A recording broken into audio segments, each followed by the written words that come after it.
Nagpaalam si Serena sa kanilang lolo at mga magulang, at nakita niyang nakatayo si Leo sa kotse, tinitigan niya ito. Habang papalapit siya, lumapit siya sa kanya. Tumigil si Serena nang makita niyang nakatitig ng masama si Leo sa kanya. "Wala ka bang mahabang palda?"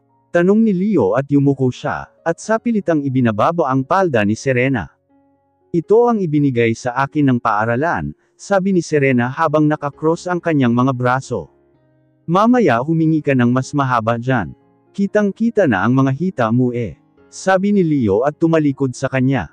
"Ganito talaga ang sukat ng palda ko." Ipinagtanggol ni Serena ang sarili. "Basta humingi ka ng bago," sabi ni Leo at pumasok sa kotse.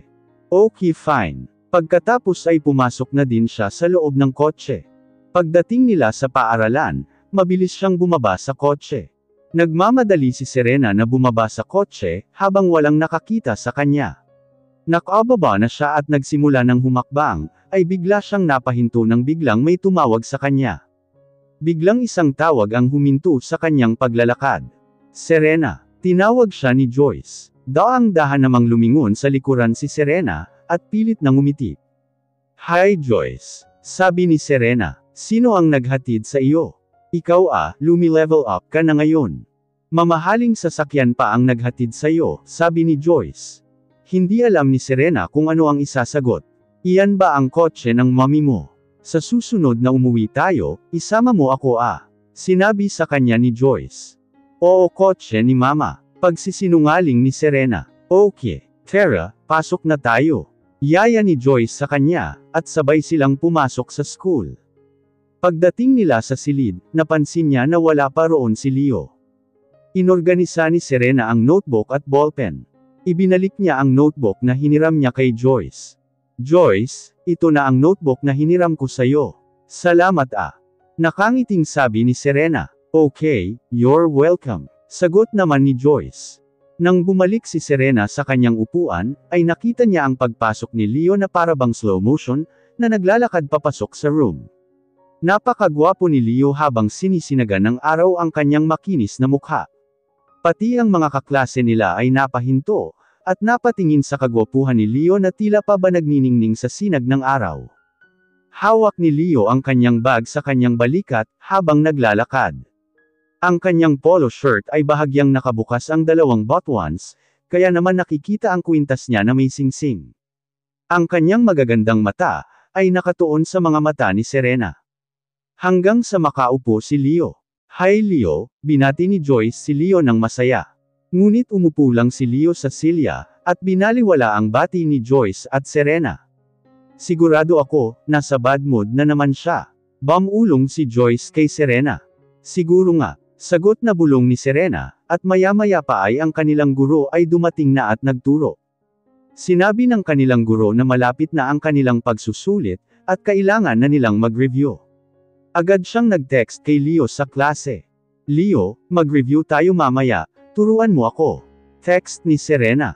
"Hindi ako pwede, may practice kami mamaya ng football." Sagot ni Leo. "Ganun ba? Hihintayin kita." Agad na sagot ni Serena. "Huwag mo na akong hintayin." Sagot ni Leo. Tumungo si Serena para basahin ang huling teksto ni Leo. Bakit naman ayaw niyang hintayin ko siya? Sa isipan ni Serena habang nakatingin ng husto sa likod ni Leo. Pagkatapos ng klase agad na tumayo si Leo at umalis na. Nilapitan ni Joyce si Serena habang palabas siya ng silid. "Serena, uuwi ka na ba? Narinig ko na may football practice daw ngayon sila Leo, tara manood tayo." Yaya ni Joyce. May kailangan akong dapat gawin sabi ni Serena. "Ano?" sabi ni Joyce. "Manghihingi ako ng bagong uniform," sabi ni Serena. "Uniform?" Tiningnan ni Joyce ang uniform niya. "Okay pa naman ang uniform mo anong problema?"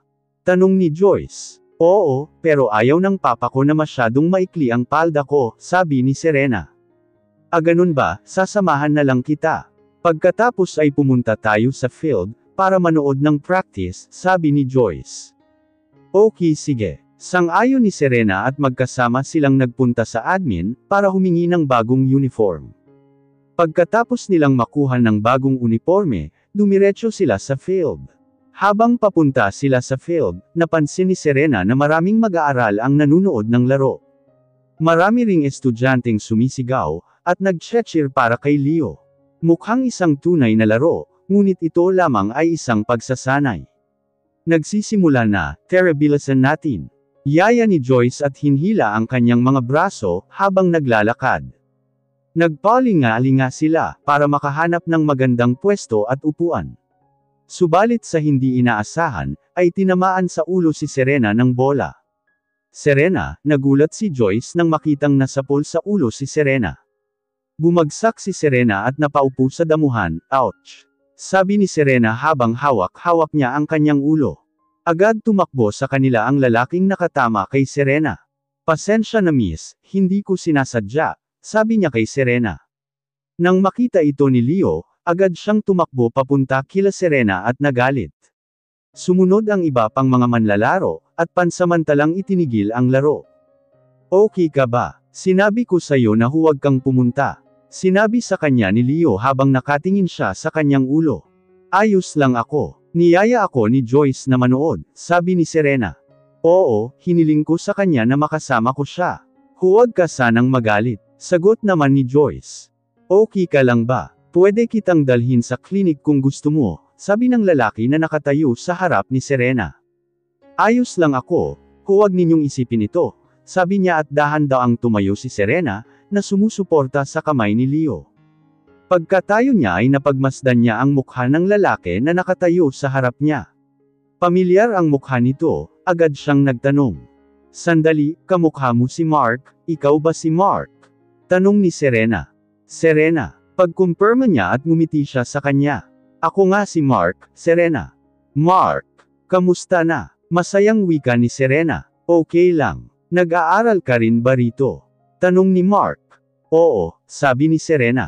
Kilala niyo ba ang isa't isa? Tanong ni Leo sa kanila, habang nakatingin sa kanilang dalawa.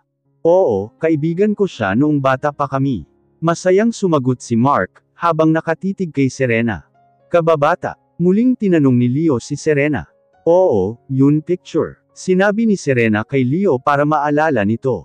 Okay, sabi ni Leo nang maalala nito, at agad na siyang lumakad palayo at bumalik sa laro.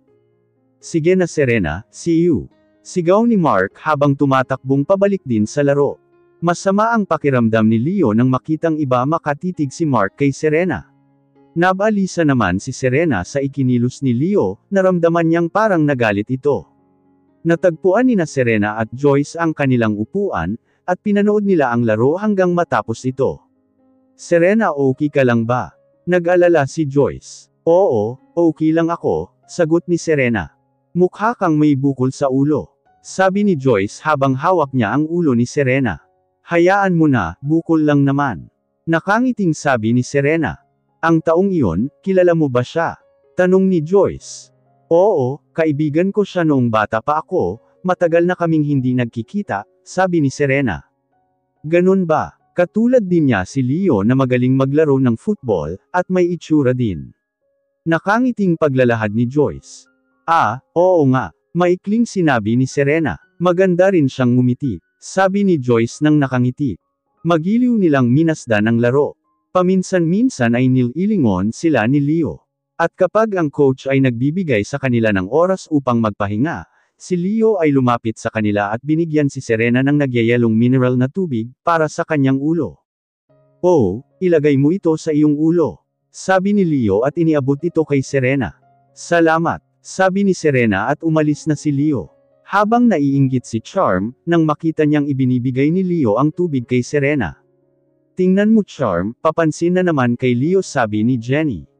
Malandi talaga siya. Naiinis na sabi ni Charm. Oo, dapat nating turuan siya ng isang leksyon, para hindi siya makalapit kay Leo. Sabi ni Jenny. Oo, may plano ako para kay Serena, sabi ni Charm. Sige, tutulungan ka namin Charm sa plano mo, sabi ni Laika sabay thumbs up.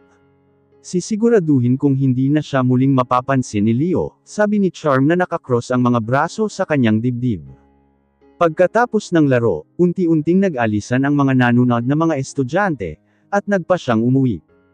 Habang naglalakad si Serena, nakatanggap siya ng text mula kay Leo. Hintayin mo lang ako sa tabi ng gate, text ni Leo. Okay, sige. Sagot naman ni Serena. Ang ganda ng laro. Talagang ang gagaling nila Leo at Mark. Humahangang sabi ni Joyce. Oo nga, ito ang unang pagkakataon kong makanood ng football game. Kahit na, ito ay isang pagsasanay, magandang laro ang kanilang ipinakita, sabi ni Serena habang nakangiti kay Joyce. Habang naglalakad ay sinabi ni Joyce, sana, manalo sila kapag nakipaglaban na sila sa ibang player ng ibang school. Sana nga, palagay ko kaya nilang manalo. Sagot naman ni Serena. Maya-maya pa ay may narinig silang boses na tumatawag kay Serena. Agad naman na lumingon si Serena sa likuran, at nakita niya si Mark na tumatakbong papalapit sa kanila. Serena, tinawag siya ni Mark, habang tumakbo siya papunta sa kanila. Mark, sabi ni Serena at tiningnan siya, saglit silang huminto sa paglalakad. Mabuti na abutan pa kita, humihingal na sabi ni Mark sa kanila. Bakit, may sasabihin ka ba? Kunot noong tanong ni Serena. Tumingin siya kay Joyce, at ipinakilala niya ito kay Mark. By the way, this is Joyce, my classmate.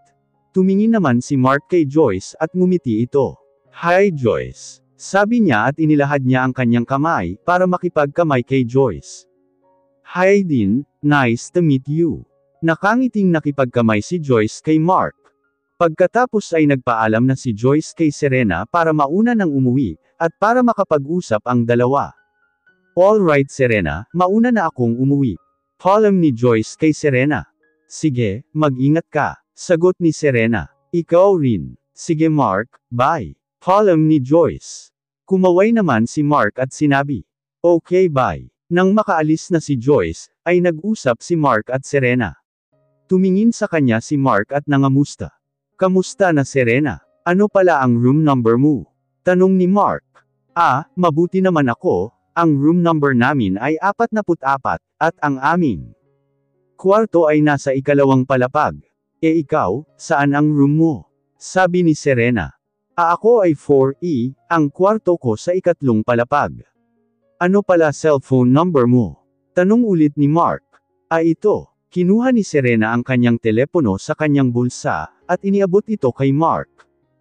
Kinuha naman ito ni Mark, at sinave ang kanyang number sa kanyang sariling phone. Pagkatapos niyang isave ang number ni Serena, ay ibinalik na niya ito kay Serena. Kumusta sina Auntie Jane at Uncle June?